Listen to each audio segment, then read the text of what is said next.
आशा स्वयंसेविका व गटप्रवर्तकांनी 18 ऑक्टोबर 2023 ते 9 नोव्हेंबर 2023 या कालावधीत त्यांच्या विविध मागण्यांसाठी राज्यव्यापी संप पुकारला होता।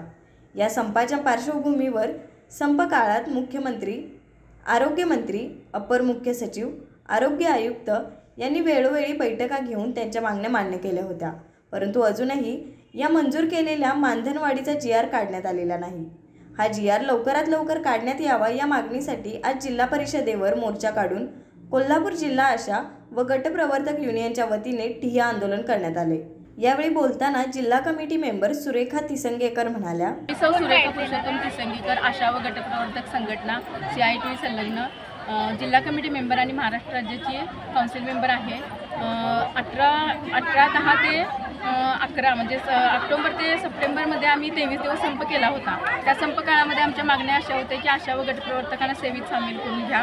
ऑनलाईन कामं होती त्या आशांच्यावर लादलेली, त्या ऑनलाईन कामावरती पूर्णपणे बहिष्कार आणि आशा गटप्रवर्तकांना 26,000 वेतन मिळालंच पाहिजे अशा आमच्या मागण्यासाठी आम्ही ऑक्टोबर-नोव्हेंबरमध्ये संपात उतरलो होतो। पण त्यावेळेस शासनाने आम्हाला असं सांगण्यात आलं की ऑनलाईन कामं तुम्ही सुरू करा आणि तुमचा जो मानधनवाढीचा GR आहे तो आम्ही म्हणजे मानधनवाढ आम्ही जाहीर करतो। त्यानंतर शासनाने आम्हाला आशांना 7,000 रुपये आणि गटप्रवर्तकांना 10,000 रुपये मानधनवाढ केली, पण मानधनवाढ ही फक्त तोंडी जाहीर केली। त्यांनी त्या मानधनवाढीचा GR सांगितला की 1-1.5 महिन्यानंतर तुमचा मानधनवाढीचा GR आम्ही काढतो, पण तसं काही झालेलं नाही आहे। मानधनवाढीचा GR काढलेला नाही आहे। तत्पूर्वी त्यांनी आमच्याकडून ऑनलाईन जे काम होतं गोल्डन कार्डचं पूर्ण टार्गेट पूर्ण करून घेतलं आणि आता मानधनवाढीचा GR निघालेला नाही आहे। त्यामुळे आज 29 तारखेपासून आम्ही ऑनलाईन कामावर बहिष्कार टाकला आणि आज 12 तारखेपासून आम्ही आमचं जे आशांचं पूर्ण काम आहे ते काम बंद केलेलं आहे आणि आजपासून आम्ही आशा आणि गटप्रवर्तक ऑल कोल्हापूर जिल्ह्याने पूर्ण महाराष्ट्र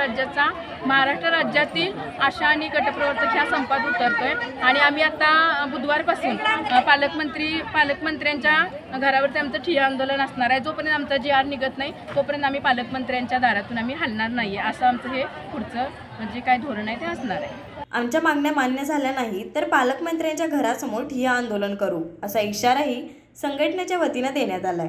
यावेळी कॉम्रेड भरमा कांबळे, कॉम्रेड चंद्रकांत यादव, राधिका घाडगे, उज्ज्वला पाटील, संगीता पाटील, वसुधा पोडके, संगीता कामते, तेजश्री रणनवरे, सरिता कांबळे, प्रतिभा इंदुलकर, अनिता अनुसे यांच्यासह मोठ्या संख्येने आशा स्वयंसेविका व गटप्रवर्तक उपस्थित होत्या। न्यूज मराठी 24 साठी कॅमेरामन प्रेम चौगलेसह असित बनगे, कोल्हापूर।